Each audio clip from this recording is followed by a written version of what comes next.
Guess who's late? So, for today, I thought we could do 1 or 2 reacts. Definitely this one. This one is great. I really liked this show when I was a teenager. Because it's so crazy. This show was so crazy. And then we're going to play... No, not that. More Arc Raiders. That yesterday. So, oh right. You remember yesterday I was... Give me more seconds. Turning down the music more. Okay. Yesterday I showed you all, you know, games that I want to play on stream, right? Old games. And today I remembered that my new computer has no drive to read these. My old one does. But putting that thing into the new one, I'm not so sure about that. If I even want to do that, I'm so lazy. I might end up just buying one that works through USB. Would be fine. No one cares. And then I have to get the games running. That will be the hard part. That will be actually hard. Yeah, so much for that. Yeah, boy.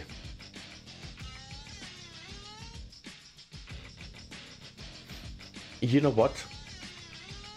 I also... Why is everyone complaining that, oh my god, it's so hot, it's so hot, it's so hot? It's not. It's not hot. The heat wave is over, and now it's just a nice warm summer. Which is actually very colder than it was in the 2000s and the 2010s.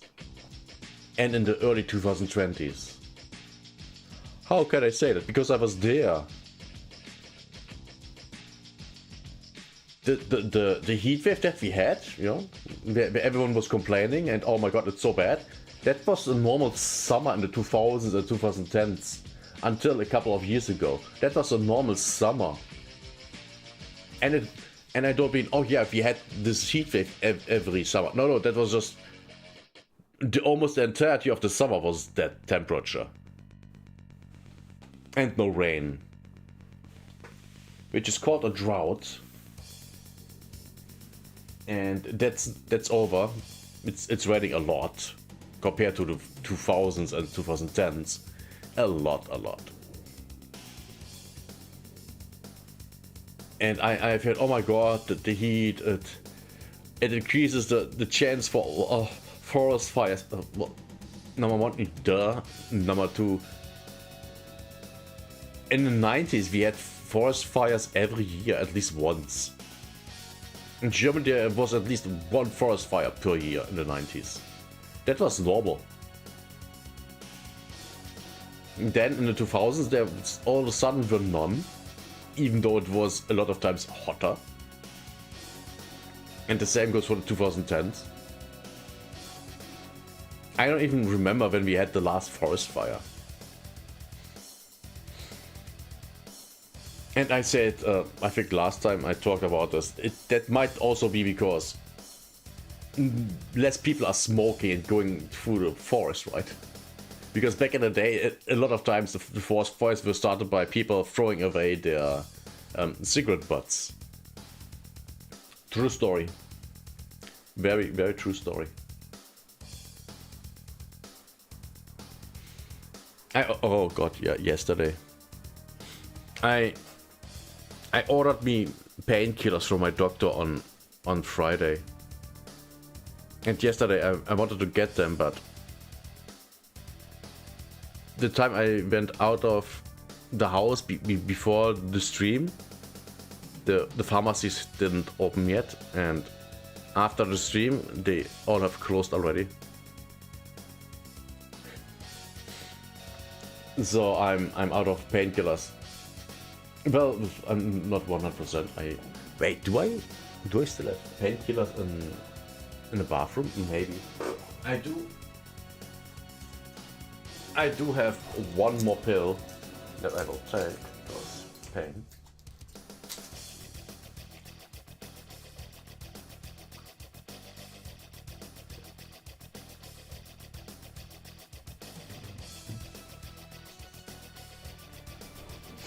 But yeah, I have to go to the pharmacy tomorrow, definitely. If I got the recipe, prescription there. If I got it, maybe the doctor was like, yeah, he should come in. He should come in. Haven't seen him in a while. I also have to go to the neurologist. Oh god, that's going to be... Getting an appointment with any doctor that's not... Actually, getting an appointment with every doctor is hard these days, man. But especially specialists. That's really hard. Really hard. Because no one has children anymore, so no one... There are no new doctors anymore. Man, my voice... my voice is gone. I think I have been talking too much the last days. Which is not good. Really not good. Okay. So how about...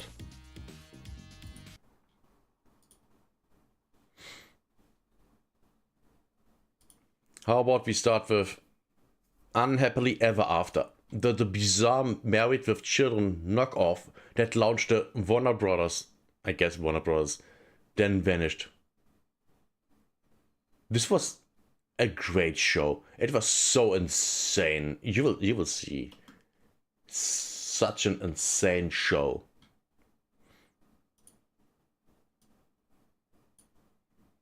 Now we have to wait for YouTube.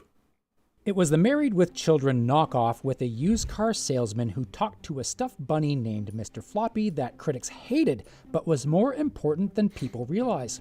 Unhappily Ever Yeah, Mr. Floppy was insane. After brought in millions of viewers a week, breaking the unwritten rules of television in the process. And in doing so, bought a brand new network the time it needed to greenlight and develop hit shows that defined the 90s and early 2000s. And then, as a thank you for its service, it was erased from existence. This is The Rise, Really? the backstage drama, which includes a cast love triangle that's hard to believe. And Wait, what? Oh my god. Let me guess, it's about the daughter. The actress that played the daughter, because damn, she's super hot. the disappearance of Unhappily Ever After. Now, Wait, it also might be the mother, because that character disappeared in the last or at least later seasons. before we get into it, give this video a like if you remember Mr. Floppy and subscribe for more retro TV deep dives. Let's go back to 1993 and a gentleman named Ron Levitt. For 7 seasons, he co-ran Married with Children alongside Michael G. Moy, which was a massive hit for Fox that kept the network afloat, opening the door to The Simpsons. When he walked away from the Bundys after season 7, Man, I love the Bundys. I love this show. At least until the season with that kid. I don't even remember where that kid came from. No idea. But all the seasons before were so good. So good. Warner Brothers was building a brand new broadcast network called the WB, and they needed sitcoms fast. They went straight to Levitt with a pitch. Give us your version of Married with Children and help us launch our network, just as you did for Fox. Levitt said yes, brought in Arthur Silver, another Married with Children writer-producer, then 2 more alums as executive producers, Sandy Sprung and Marcy Vosberg, and a writing staff that was stacked with Married with Children vets. If the WB wanted a Married with Children knockoff... Wait, is that why the writing in the later seasons of Married with Children got worse? That would explain it, right? That would explain a lot. They had the right people. All told, the two shows shared 75 cast and crew members. The pitch centered around a divorced couple who hated each other, an alcoholic, possibly schizophrenic dad who had a stuffed rabbit who talked to him and him alone, and a genius daughter who looked like a model. WB executives reportedly nicknamed the project Divorced with Children internally, which is exactly what they wanted. It was originally written as a starring vehicle for Stephanie Hodge. Hodge was a comedic actress who'd been working on TV for years. Okay. And the plan was to build the entire series around her character, Jenny Malloy. Now I can see why she left the show. Because the focus went completely to the dad and the rabbit. Completely. Yeah, makes sense that she was gone later, yeah. Oh, yeah, absolutely. A self-absorbed narcissist who couldn't stand her family. For Jack, the husband, they cast Jeff Pearson. He'd done years of TV work and had previously guest starred on Married with Children. Surprise, surprise. For Mr. Floppy, the talking rabbit, they got Bobcat Goldthwait, the stand-up and Police Academy actor with maybe the most unhinged voice in 80s comedy. Goldthwait had also guest starred on Married with Children, where he played the biological father of 7, the kid the Bundys briefly adopted in season 7 before he got written out without explanation. Why was he written out? Because no one liked that boy. He was a distraction from the rest of the cast. That's why he had to leave. That's the reason there. For the kids, they cast 3 relative unknowns. Kevin Connolly as Ryan, the dim-witted oldest, Nikki Cox as Tiffany, the beautiful overachiever, and Justin Burfield as Ross, the youngest and most forgotten kid. Joyce Van Patten, the veteran character actress and sister of 8 is Enough star Dick Van Patten, was cast as Jenny's pill-popping alcoholic mother, Maureen. She was also written out later. I think she died. But the character was good. There was a good dynamic between her and the father of the family. The show premiered on January 11th, 1995 as part of the WB's historic Night 1. The line 1995? Wow, that was late. I thought that went up earlier. Up that night included the Wayans Brothers at 8, Unhappily Ever After at 9, and a short-lived soap opera parody called Muscle filling out the 9:30 slot. I only know this one. Never even heard about the others at all. The Parenthood joined the block the following week. In the pilot, Jenny kicks Jack out after 16 years of marriage. He moves into a slum apartment overlooking an alley where gunshots go off constantly, with bloodstains on the wall and a filthy cot for furniture.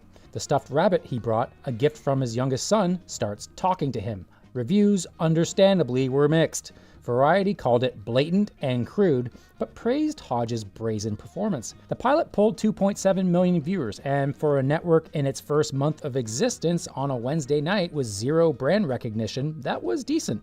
The original opening credits had Bobcat Goldthwait singing a song about Cupid and a bunny. The network hated it so much they replaced it with Ray Charles's Hit the Road Jack, with the cast lip-syncing in the credits. Yeah, okay, I can see that, yeah. So that's why they used the song. Became one of the most memorable opening sequences on the WB. Season 1 ran 13 episodes in total, drawing between 2.3 to 3.1 million viewers a week. Good. Those may not be Friends or Seinfeld numbers, but that was gold for the WB, particularly with young male viewers, which was the demographic the network was desperate to lock down. So they... Wait.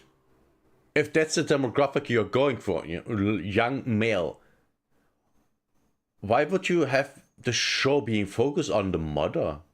That makes no sense. Renewed the show, and then the show hit its stride. Season 2 launched on September 6, 1995, with an episode titled Jack Moves Back. In this episode, Jack moves back into the house, but the writers made one critical change. Instead of moving back into the bedroom, he was permanently relocated to the basement. The writers realized that keeping Jack and Mr. Floppy isolated in a separate apartment was killing the family dynamic. The basement turned into a literal madman's cave, right underneath the family, with Jack and Mr. Floppy scheming below, while the rest of the Malloys lived their lives above. And which created some really nice dynamics. Because the dad was sitting down here talking with the rabbit, and then one of the others comes down and the rabbit doesn't move. And just the dad talks to the rabbit. It worked. Ratings climbed. Most season 2 episodes hit 3 to 4 million viewers, with peaks above 5 million. The December 20th, 1995 episode Hot Wheels pulled 5.1 million viewers. Nice. That episode guest starred Gary Coleman as a demon/guardian angel figure. Season 2 also gave Mr. Floppy his most beloved running gag, an obsessive romantic fixation on Drew Barrymore that the show kept escalating. I remember that. Oh god, yes, that. Oh yes, he completely obsessed about Drew Barrymore. Every episode he would make comments about her, and looking at literally fourth wall breaking, looking at the camera. Hey, Drew Barrymore. Yeah, shit like that. Oh, that was so good. This show was actually really good, and also you can't have that anymore because oh my god, feelings, blah blah blah. Across the season, but the real reason the show was thriving, Nikki Cox.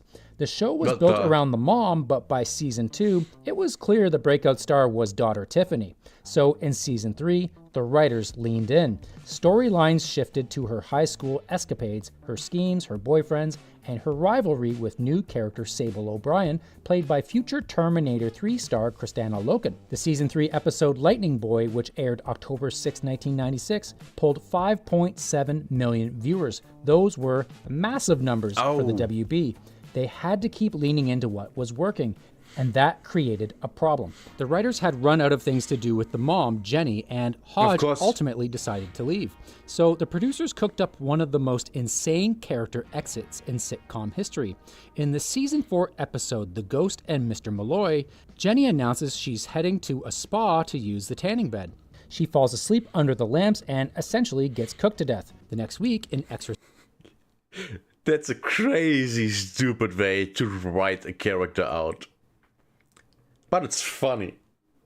It's funny. That's a good thing. Exorcising Jenny, Jenny returns as a ghost, a poltergeist haunting the family. They call in Father Guido Sarducci, the legendary SNL character played by Don Novello, to handle it. It doesn't work. And what the writers did next was totally unheard of. They had a real Warner Brothers executive named Jordan Levin walk onto the set playing himself. He tells the characters that the dead mom's storyline isn't working and he's bringing Jenny back to life. Now, we've had moments like this on... Wait, what? What? Oh, right! I remember! Oh my god. The next way how she leaves the show is even crazier. She runs away with a woman. She's now a lesbian.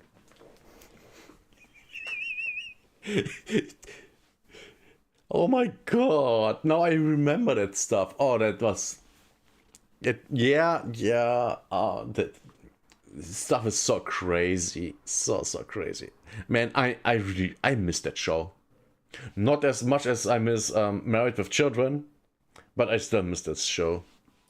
Fresh Prince, where Aunt Viv is replaced and Jazz calls out that she looks different and Will Smith looks at the camera, breaking the fourth wall. That kind of stuff had happened before, but nothing like this. Jenny returns, she's overjoyed to be alive again, right up until she sees what the family has done to the house. She throws a tantrum. So you'd think they'd be going back to normal, mom at the house, dad in the basement, but nope, not with this show. Hodge had already decided to leave. Her character eloped with a lesbian lover to Europe and was never seen again. It might be the craziest cast member exit in sitcom history, and audiences hung around through it all. Viewership stayed in the 2.6 to 4.7 million range through season 4. The show would go into its 5th season, which was remarkable for a WB show. Most of the early ones died out pretty fast, but there was some major drama brewing behind the scenes. Off-screen during seasons 4 and 5, Kevin Connolly and Nikki Here it comes. Cox were dating. TV siblings dating, not uncommon. Just look at the Brady Bunch. Anyway, in a 2023 appearance on the podcast Hey Dude, the 90s called, Connolly finally talked about how it ended. He said he was standing in line at the grocery store when he looked at the magazine rack and saw a copy of the National Enquirer. On the cover was a paparazzi photo of his girlfriend, Nikki Cox, with his co-star. That co-star? Mr. Floppy. That's right. Wait, wow. No, I did not expect that. To be very fair, I mean, this might be rude, but look at him. That's like her dating me. That makes no sense. Right. She left him for Bobcat Goldthwait, who was 16 years her senior. The next day, Connolly had to go to work and sit at the table read with the woman who dumped him and the man she dumped him for. Now, the good news for Connolly is that the show was nearing its end. In the 5th season, the show now revolved around Tiffany, Ryan, and a new character named Barbara, played by Wendy Benson, going to college. Ratings remained steady with most episodes. I barely remember this. I remember her being, kind of bitchy. But, look at her. Of course, she plays the bitchy part. But I don't really remember her. I don't remember Goth Chick. Drawing between 2.8 and 4.5 million viewers. It seemed as if the show could keep going, but season 5 would be the end. The reason? It hit 100 episodes. That was the magic number the WB needed for syndication. The economics of producing more didn't make sense. It was time to move on. The series finale aired May 23rd, 1999. The episode was titled Le Mort de Floppy. Tiffany gets accepted to Harvard, but without financial aid. Jack steps up to pay for it. He becomes an enormously successful used car salesman, then graduates to selling cars to celebrities. As his confidence grows... Right, that's how it ends. Wait, that was the end? I don't remember this being the end. I don't. But it's also 20 years ago, so... Almost. Yes, wait. When they started in 95, season 5 would be 2000. Oh yeah, it's 26 years. Oh shit. His schizophrenia seems to fade, and Mr. Floppy dies because Jack no longer needs him. Then Jack makes a choice. He realizes that being successful, rich, and sane is boring. He deliberately chooses to be a drunk schizophrenic loser just so he can have his friend back. He pours the drink, hallucinates his best friend back to life, and they sing together as the show fades to black. The show went straight into syndication after the finale, with reruns airing late at night across the early 2000s, and it did fine for a couple of years, but then it faded away. You see, the show was built on hyper-specific 90s trash TV references. The humor got dated fast, and the tone of the show was hard to schedule around anything family-friendly. By the late 2000s... Oh, yeah. If you want family-friendly, this show isn't that. Absolutely not. So as Married with Children, also not family friendly. Which is good. I mean, I as a kid and teenager, I loved Married with Children. In Germany, that was aired just during the day. In America, obviously was like, oh my god, children can watch that, make it after 8 p.m. In Germany, no one cared. No one cared. Oh, the jokes are crude. No one cared. Now people care because they're retarded. The retarded people have won. But back in the day, no one cared. Unhappily Ever After was effectively off the air in the United States, and it never got a DVD release. And even now, you can't find it streaming anywhere. For a 100-episode show from a major studio, that's almost unheard of. But here's what happened. The Ray Charles version of Hit the Road Jack was the heart of the entire show. It was in the opening credits of nearly every episode for 5 seasons. And in the 90s, networks only cleared music rights for broadcast. To release the show on any modern platform, the rights holder would have to go back to the Ray Charles estate and renegotiate. You cut the music out. There. Replace it with something. Not cheap. For a hit like Friends, the studio pays. For a forgotten WB sitcom, the math just doesn't work. And even if the math did work, The show was produced by Touchstone Television, which is owned by Disney, a show that TV Guide ranked number 30 on their list of the 50 worst TV shows of all time. Doesn't exactly. Yeah, but who cares about that shit? The show was good. It was successful. Only because critics don't like it, who cares? Exactly align with Disney's content catalog. So the show basically sits in a vault, locked away. Now, even though the show disappeared, the cast kept entertaining audiences. Kevin Connolly landed the role of E on HBO's Entourage in 2004, which made him a household name. He later directed the 2018 John Travolta movie Gotti, which currently holds a 0% rating on Rotten Tomatoes, just 3% behind Cool as Ice. Nicky Cobb. Oh my god, that poor guy. I bet it's not his fault. I mean, you're working with Scientologists, so of course everything is shit. Cox got her own WB sitcom called Nikki in 2000, which ran. Wait, what? Really? Okay. 2 seasons? Okay, it flopped. For 2 seasons. Then she joined the cast of NBC's Las Vegas, which ran from 2003 to 2008. Her engagement to Bobcat Goldthwait ended around 2005. She married comedian Jay Moore in 2006, had a son with him, and then they divorced in 2018. Of course. Justin Burfield landed the role of Reese on Fox's Malcolm in the Middle just months after Unhappily Ever After ended. Malcolm premiered in 2000 and ran until 2006. In 2010, he basically retired from acting to co-found Virgin Produced, the entertainment production arm of Richard Branson's Virgin Group. Jeff Pearson quietly became one of the... I bet that made him a billionaire. At least that wouldn't surprise me. The most reliable character actors on television. Dexter, 24, Person of Interest, Designated Survivor, Scrubs, the list goes on. Bobcat Goldthwait directed World's Greatest Dad in 2009, starring Robin Williams, which is now considered one of the more underrated dark comedies of that era. Then God Bless America in 2011. Then the documentary Call Me Lucky in 2015 about comedian Barry Crimmins, which won awards at multiple film festivals. So that's why I haven't heard anything about that guy for ages. He's more in the background as a director. Makes sense. Man, I would have not expected that when I saw Police Academy as a kid or teenager. Well, kid. For Stephanie Hodge, she never got another starring role, but continued to act in guest roles. And then there's Ron Levitt, the show's creator. That's sad. He created a short-lived WB sitcom called The Help in 2004, but that... Never heard of that one. That was pretty much it. Sadly, he died on February 10th, 2008 of lung cancer at 60 years old. At the time, he was engaged to model and actress Jessica Hahn, who appeared as Miss Taylor in 4 Look at her. Good for him. episodes of Unhappily Ever After.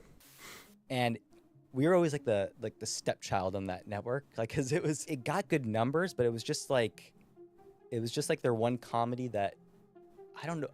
Honestly, I don't know how that show like lasted for so long, because it wasn't like renowned, like it wasn't like anyone knew about the show. It just had steady numbers, and we always outperformed any new like comedy that came onto the network. Oh, so interesting. And that's perhaps the best way to look at the show's legacy. It was a big fish in a small pond, never a hit, but always better than whatever else rivaled it on the WB. And for that reason, it was essential to the network in its infancy. We've all heard of the WB shows that followed: Dawson's Creek, Smallville, Buffy, Charmed, Gilmore Girls, Reba, One Tree Hill, Roswell, the list goes on. You may not be able to find Unhappily Ever After anywhere, but that show helped make all those other shows possible. Not a bad legacy for a show about a used car salesman who talked to a stuffed bunny. If you enjoyed this deep dive, give the video a like and subscribe for more. Thanks for... Man, that was a throwback. Oh my god, this was so good. I miss this show. I want more of the craziness between the dad and the rabbit. Oh, that was so good. Man.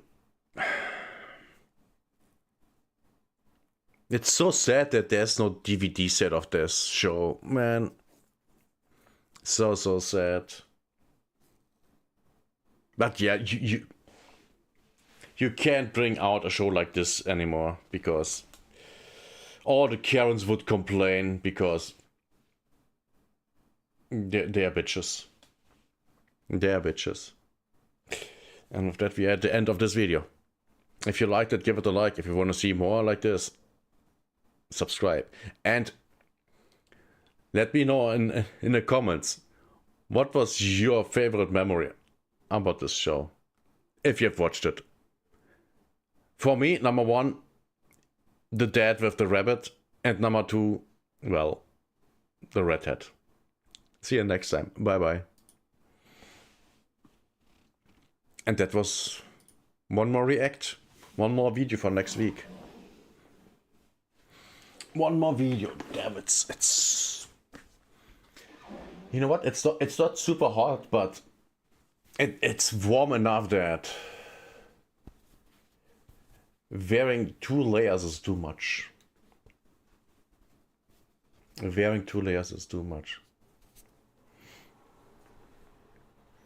It does expose a lot. Ex-Bethesda was speaks out against Elder Scrolls 6 deaths.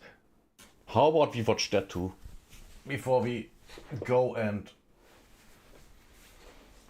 play more Arc Raiders.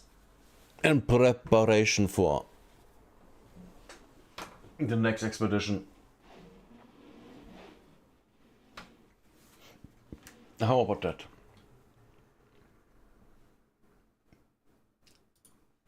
So, ex-Bethesda boss speaks out against Elder Scrolls 6 deaths. My guess is, oh yeah, they're all incompetent, they don't know what they are doing, and they don't like the franchise. And they don't like gamers. That's what I think is going on.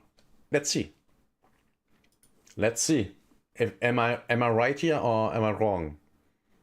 By video by Legacy Killer HD.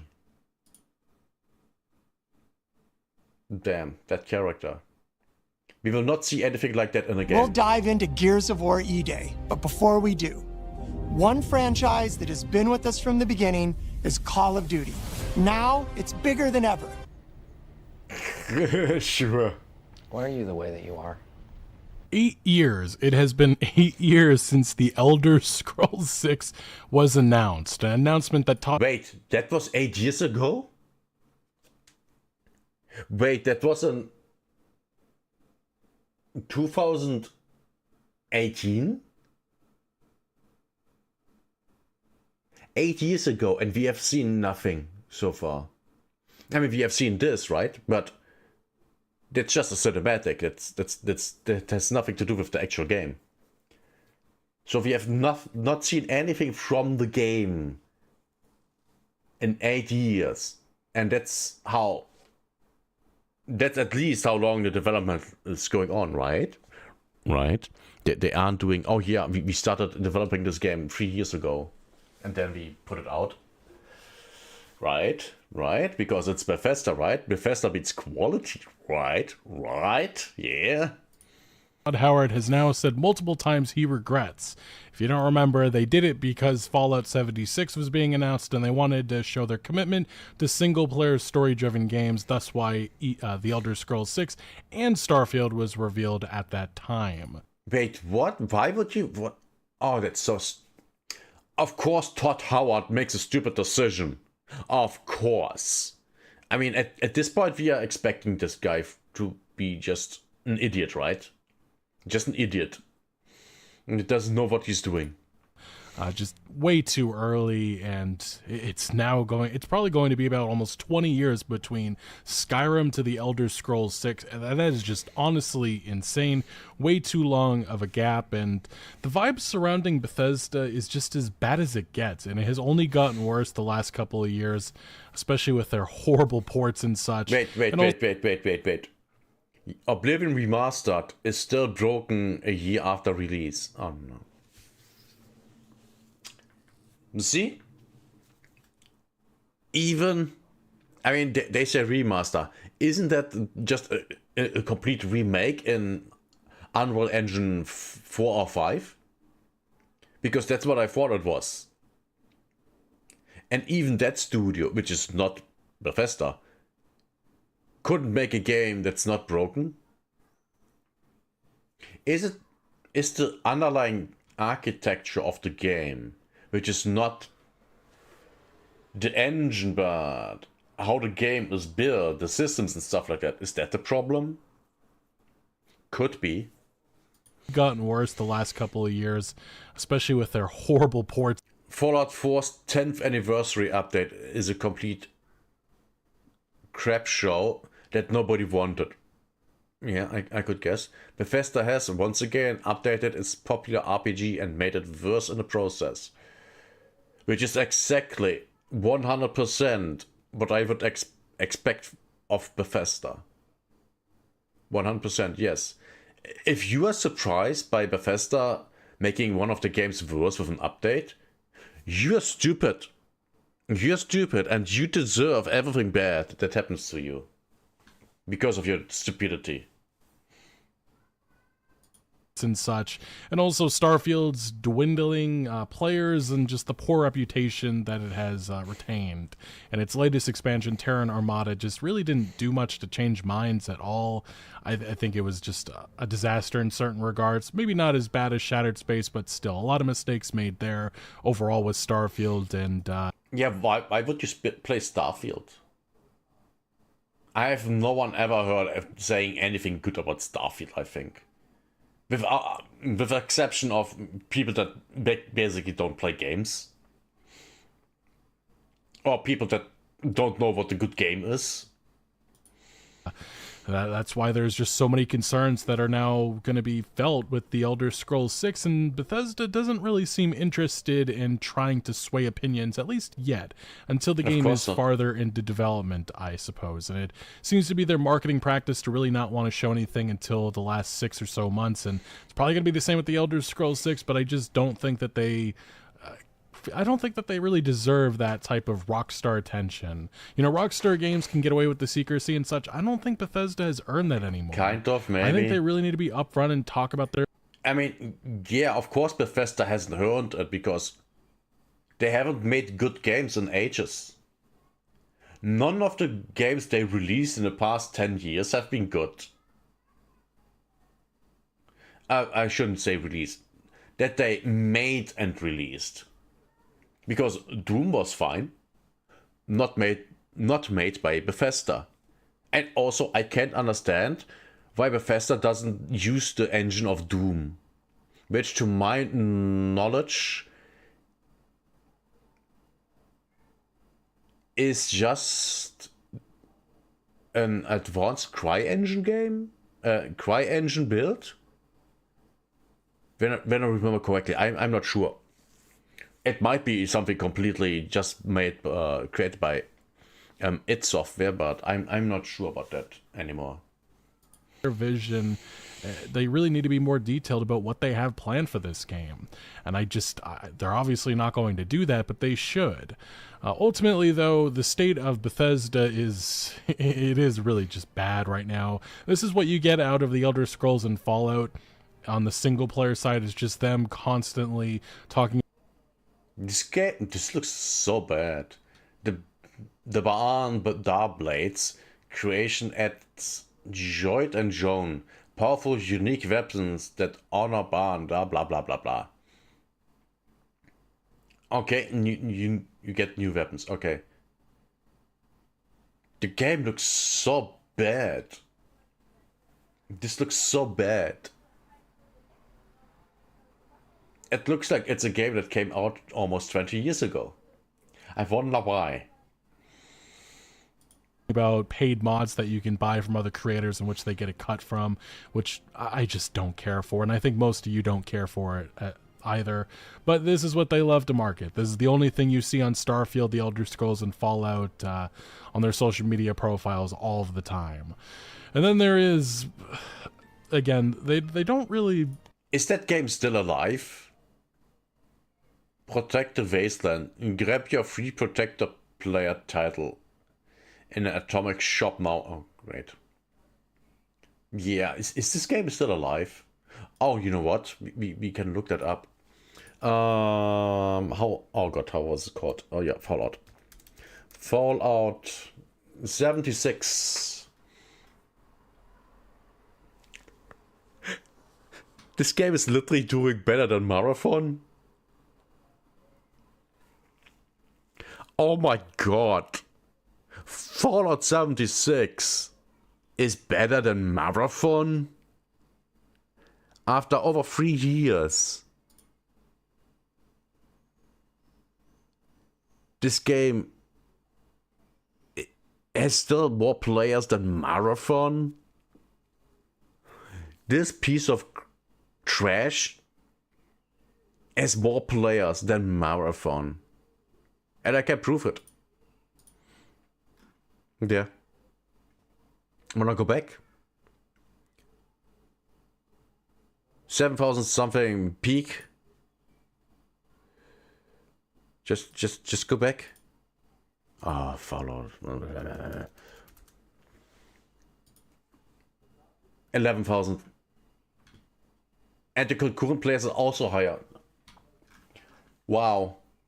A 3-year-old trash game has more players than Marathon. Oh my god. Oh my god. Oh Jesus. Does this deserve its own video? I don't know. I don't know. Oh jeez, this is so bad. Care too much about their target audience. I think this video promoting Fallout 76 and the Atomic Shop is a great example of that.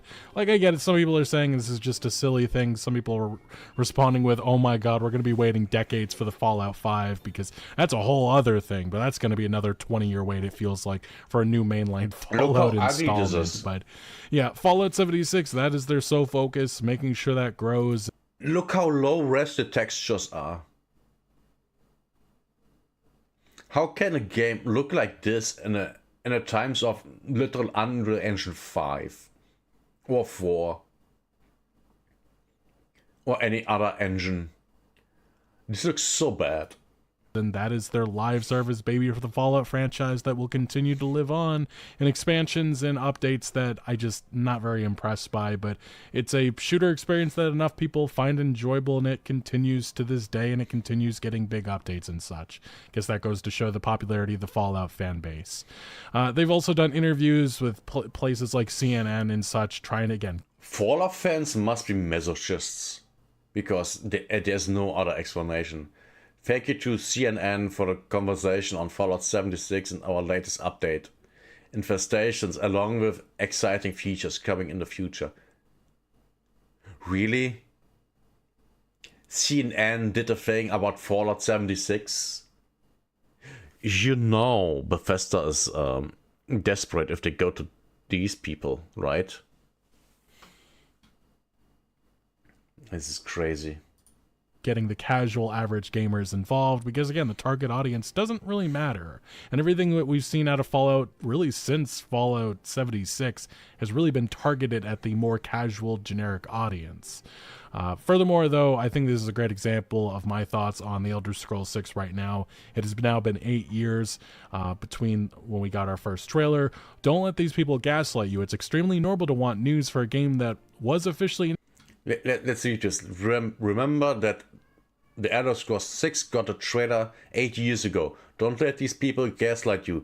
It's extremely normal to want news for a game that was officially announced in 2018. They messed up by announcing a game they had no intention of working on. Read what you saw. Yes, absolutely.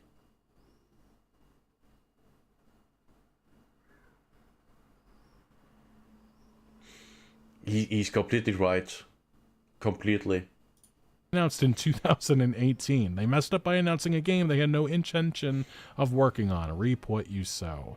And yeah, I mean, the frustration has only grown over this long wait, and there's a feeling, kind of like the same feeling we had with Grand Theft Auto 6, and that's still going to be felt because Rockstar Games hasn't said much about it yet, and they're probably going to go full on marketing soon, but it's just the feeling of we're never getting this game at all. I guess that's another feeling you can have with something like Half-Life 3. Now, quick little intermission. Why did you have to hurt me this way? Man, why? Please don't hurt my feelings. Half-Life 3 is my little weak point. And on the merch store, we have some new designs up, as well as some of the more popular designs that went up a couple months ago. Obviously, use code LEGACY for 10% off. And yeah, these new designs, just extremely proud of them. Highly recommend them, especially this one. I think it really stands out for those maybe watching this video. But yeah, if you're interested, check the link down the description below for 10% off. And yeah, grab one of these shirts or any of the other merch on the store. Now, obviously, the Xbox Game Showcase, it was just Fallout 76 and the Elder Scrolls Online getting updates. But I think the problem that a lot of people have, and this is a viral video that's really puts an emphasis on that, it's just the way that Bethesda presents this. Oh, here we go. I haven't watched that. You bitch! I don't give a fuck! Bethesda.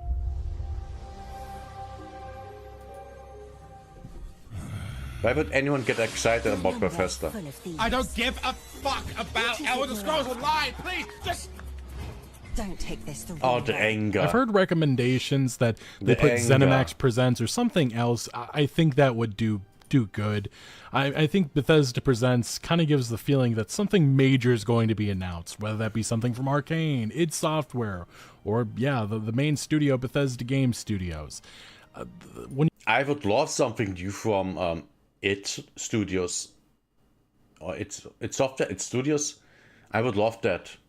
You know, something, please, something other than Doom, please. You're doing, you know, ZeniMax Online Studios projects like ESO, and yes, Bethesda Austin is technically Bethesda, but you can't be doing Bethesda Presents anymore. This has been a complaint for a couple of years now, just so much frustration with this, and it only continues as the wait for the Elder Scrolls 6 seems like it's still years away, and there's many more thoughts like this. Bethesda Presents, and it's the worst shit you've ever seen instead of being Elder Scrolls 6. Bethesda Presents is genuinely the nastiest 50-50 of all time. LMAO, you never know what's behind that door.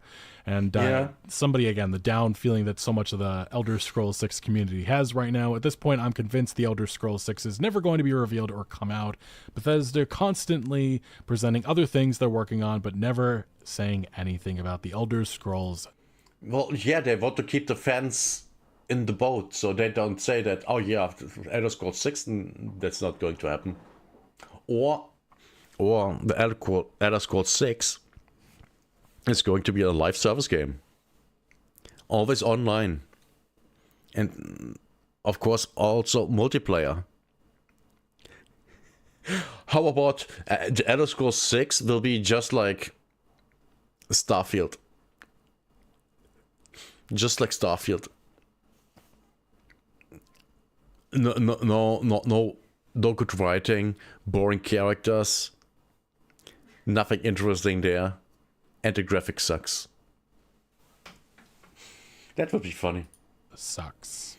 Another person saying Bethesda showed me Fallout 76's DLCs and called it a night. Todd Howard was in them files. Oh boy. Another person saying the Elder Scrolls 6 teaser is old enough to ride looped roller coasters. Technically, that teaser might end up being a full-on grown adult by the time we actually get the Elder Scrolls fucking 6. Yeah. And then, yeah, again, this just shows you the skepticism that does surround Bethesda. I do genuinely think they're a bit slow. You're a bit slow. If you have any faith in Bethesda to deliver with this, call it hopium. I think deep down we all know that this is going to be a very flawed experience. I think Starfield's reception, especially if you go on a place like Steam, has less than 60% positive reviews. I think that really... Ooh, less than 60? Well, I can understand that. Also, look at this. This is so ugly. Says a lot about how people feel about modern Bethesda. And it's just the fact that they have not been able to keep up with the expectations associated with the RPG genre that has been surpassed from the likes of Cyberpunk 2077, Baldur's Gate 3, Kingdom Come Deliverance 2. Games that kind of just puts Bethesda in a more negative light, especially as their janky engine barely holds on in this modern age. Yeah, the engine is just shit. It's just shit, and that's why they are stopping using it. Starfield is the last game they made using that old trashy engine. They are switching now to Unreal Engine. Now, do I believe that they will do better with that engine? I'm actually not sure about that. I'm not so sure about that. But this is the last update that we really got about The Elder Scrolls 6 coming directly from Bethesda, and this was last fall, in which Todd Howard pretty much just threw cold water on anybody thinking that this game was coming out anytime soon, saying the game was still a long way off, and he didn't really say anything more than that, and he hasn't really said anything, or anybody out of Bethesda, the last couple of years, which deeply concerning to say at the very least. I'll take that back a little bit. We did get this update, which I don't even know if you can call it an update, but we found out that, yeah, The Elder Scrolls 6 is going to have more trees than Skyrim. This was revealed in an Any Austin video. Todd. Really? Why would you even say that? Because this is irrelevant. No one cares. But I guess this is, oh yeah, investors, look. We have trees. The most trees we ever had in any game. This is so stupid. Howard did a quick little segment saying, yeah, that detail, which I guess is something, but I think something more substantial to get the hype, the expectations a little bit up would have been nice, especially this summer, but obviously not happening. Yeah, you could, I don't know, show one character. Just show us how the graphics looks.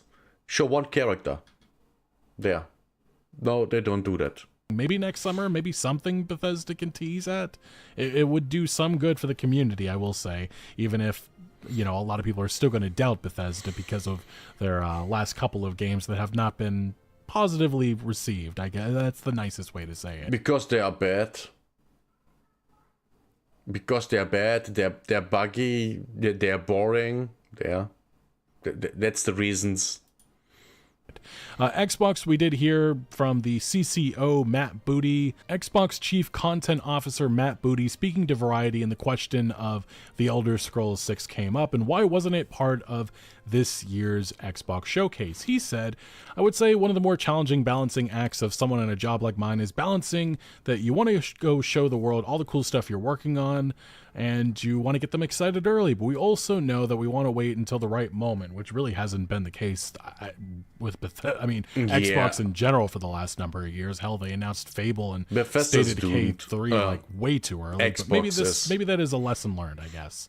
And when you decide to show it, you want it to be the best you've got, and also that when you show the game, you're also giving them a promise of, hey, it's coming soon. So I can tell you, having visited Bethesda and sat with Todd and seen Elder Scrolls playing, it looks amazing, and it's coming along well, and we'll make sure to announce it and really reveal it at the right time, which is a very PR safe answer, and it really does not say much at all.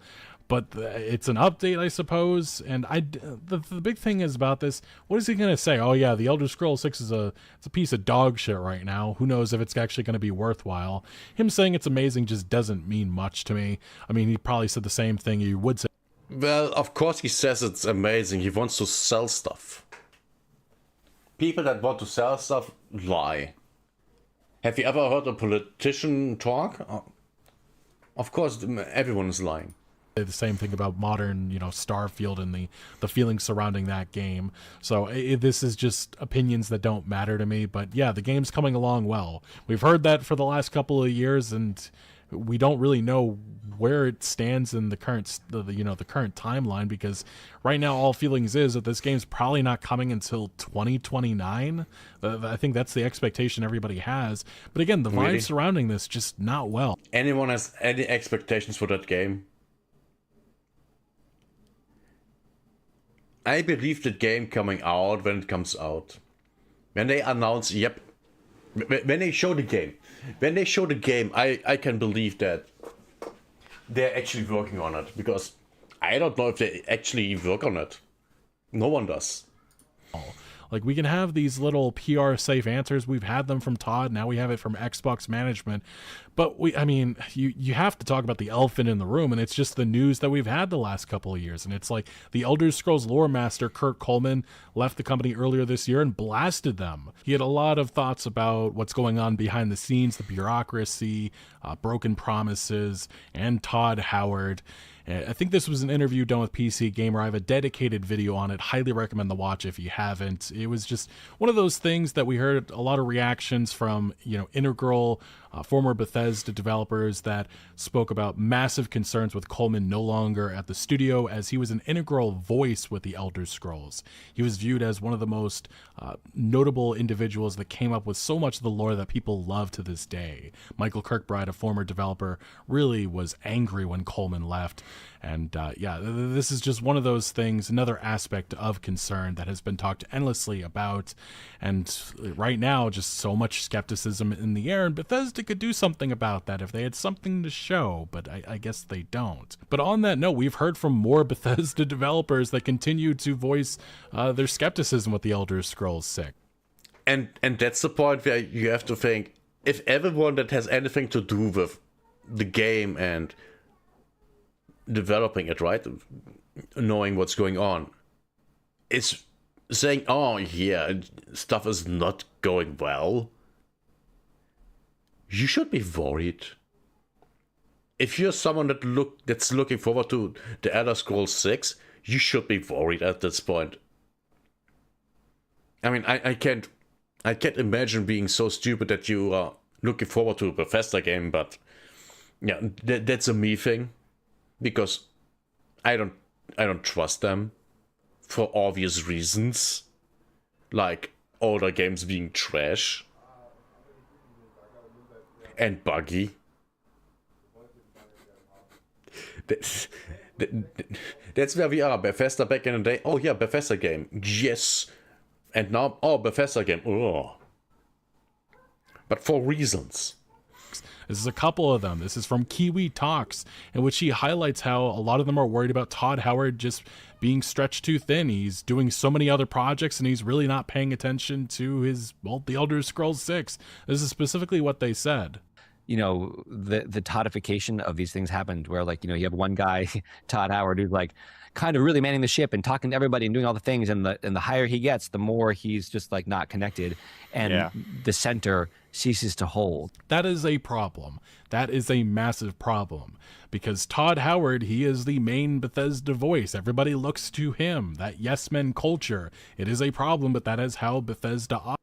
Oh, the company has a yes man culture. Okay, yeah. That explains why everything is so bad, right? Yeah.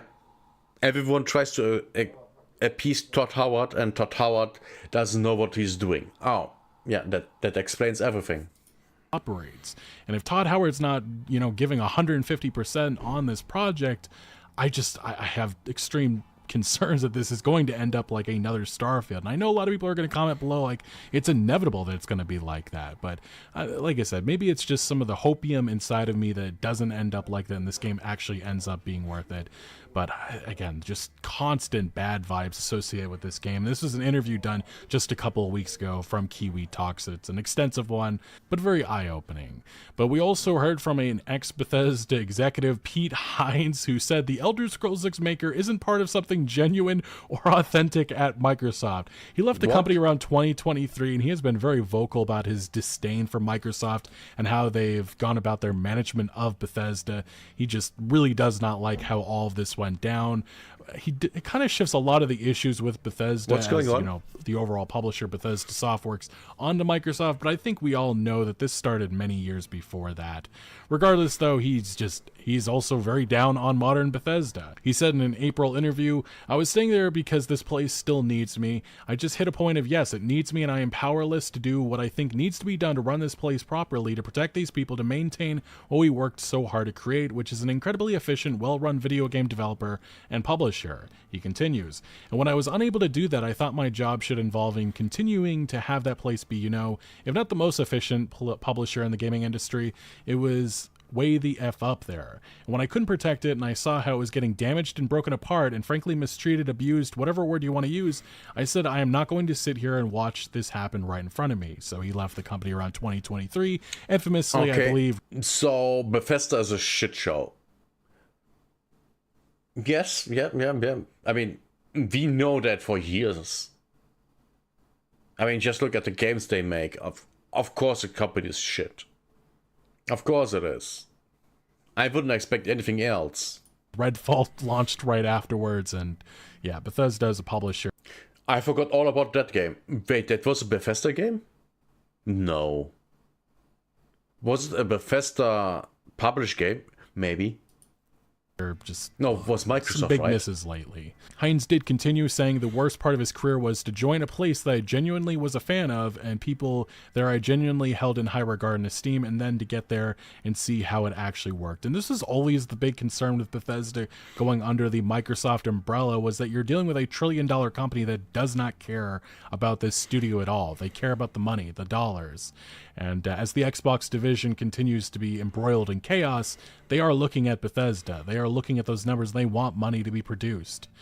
So the entertainment side of all of that, maybe that worked a little bit better when they were a private company. But when you're under that $1 trillion company, it's just things operate different. This is what everybody said was going to happen, and here we are. Yeah. Hines did finish off saying that's not to say everything Bethesda said. If you have a company, never go public. Never. That's the worst thing you can do. That will destroy your company. We did. Yeah, we probably didn't fucking come close to that, but that was absolutely our intention. We're going to do what we say, and yes, we do, and be genuine and be authentic. And truthfully, I still think Bethesda is just part of something that is not authentic and is not genuine, and that shouldn't be a surprise to you. It isn't a surprise. I don't think it is, because the vibes surrounding Bethesda definitely have changed a lot in the last decade or so, I would say. But yeah, ultimately, I all agree. eyes are on the Elder Scrolls 6. That is probably going to be the most highly anticipated game after this year. And I think the skepticism surrounding this project is at an all-time high, and Bethesda is doing nothing to really change minds. If anything, the news coming out surrounding Bethesda has only been worse. We talked about it last video, but the ports and such continue to be a disaster. Bethesda has shown no inclination of being able to launch a game in a fine state and not have things just totally broken. But look, they Yeah. are working on other I don't remember any Bethesda game made by Bethesda that wasn't broken. Well, maybe Morrowind. That's the last Bethesda game that I played that wasn't completely broken, I think. But that was also over 20 years ago. I have played an unmodded version of Fallout 3 when Fallout 4 came out. I wanted to see if, oh yeah, if I like Fallout 3, I will like Fallout 4, so I will get Fallout 4, and I hated Fallout 3. Man, that game is so bad. I liked everything in the vault. That was nice. That was story driven. That was really good. And then you exit the vault and everything is bad. projects other than the Elder Scrolls 6. There's Fallout Remaster supposedly on the way. Supposedly the next Fallout Remaster is going to be targeting 2027, and then Elder Scrolls 6 is possibly coming 2028 or 2029. This according to Windows Central reporter Jez Corden, who said, I heard was that Fallout remasters are probably a little bit further off than people think, and that Elder Scrolls 6 is still quite far away. 2029, that sounds about right. Will that be enough time to get the Elder Scrolls 6 in a state that is acceptable and people fall in love with? I don't know. I think it will be a mess. It will just be a mess, just like every other Bethesda game. No, I the people that are involved in this project, I just don't know if they have the talent to muster up to what everybody expects from RPGs these days, especially those that have so much anticipation behind them. And it's not like the Elder Scrolls 6 is launching in an environment that is what it was years ago. You're going to be going up against the likes of The Witcher 4 and maybe even Divinity coming from Larian Studios, and those are going to be some behemoth RPGs. And yes, people will compare. People always compare because standards are always changing, and Bethesda just, I don't think they realize that. But news the other day indicated that Microsoft is fast-tracking new Fallout and Elder Scrolls games. Maybe non-Bethesda studios could be working on these franchises in the future. Wouldn't that be interesting? But ultimately, that just lands in the hypothetical area because Microsoft loves to say a lot of things and then nothing comes to fruition. And even if we did get some new games outside of BGS, probably 5, 6, 7 years down the road. So yeah, we'll be waiting no matter what. Anyway, we'll Yeah. continue talking about the Elder Scrolls 6. I still have a little bit of hopium in me. I always will, because I just absolutely love this franchise, even if Bethesda has really done a disservice to the gaming community, and that can be also said with the Fallout community. But what are your opinions on the Elder Scrolls 6 and the fact that we heard nothing really this summer? Let me know your thoughts on all of that down in the comment section below. But thank you for watching. Make sure to leave a like if you did enjoy this video, or if you found any informative value. Consider subscribing for more videos like this, and I'll see you later. Good video. I think it's even worse than we can imagine. At least that's a possibility, because they haven't shown anything. They talk about stuff. Remember 16 times the details. That's the thing about the trees. Oh, we have more trees in Elder Scrolls 6 than, you know, in any other game that we ever had. Yeah. So, Fallout 76 obviously had 16 times the detail, and look at what that game was.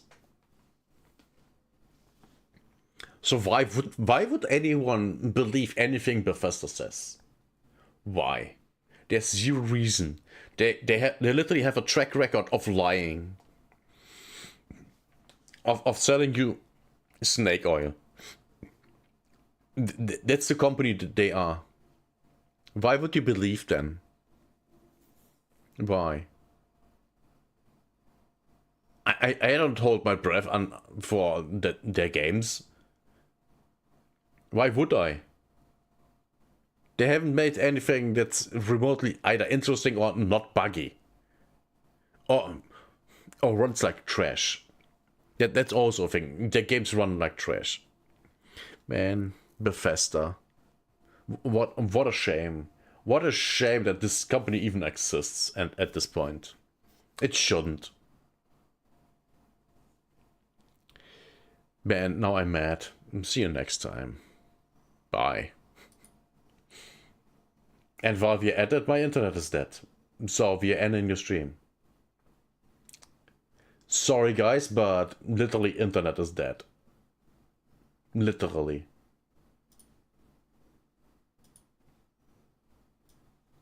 Like you can see down there, that's my upload rate.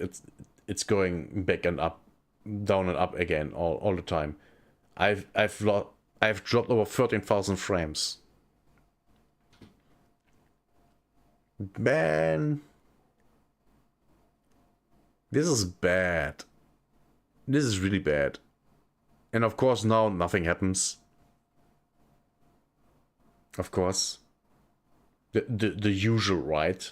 Nothing happens when I show you the stuff. Oh, here we go. 6K. 3K. See, it's in the red. Oh, you can't see because I'm in the way. Now you can see. Down here. Down here. I have 3 streams. Every stream is 8K. Can I? No, I can't. And this is, by the way, just showing, you know, 1, because that's just how it works. So all 3 streams are trash. And that's why we are stopping.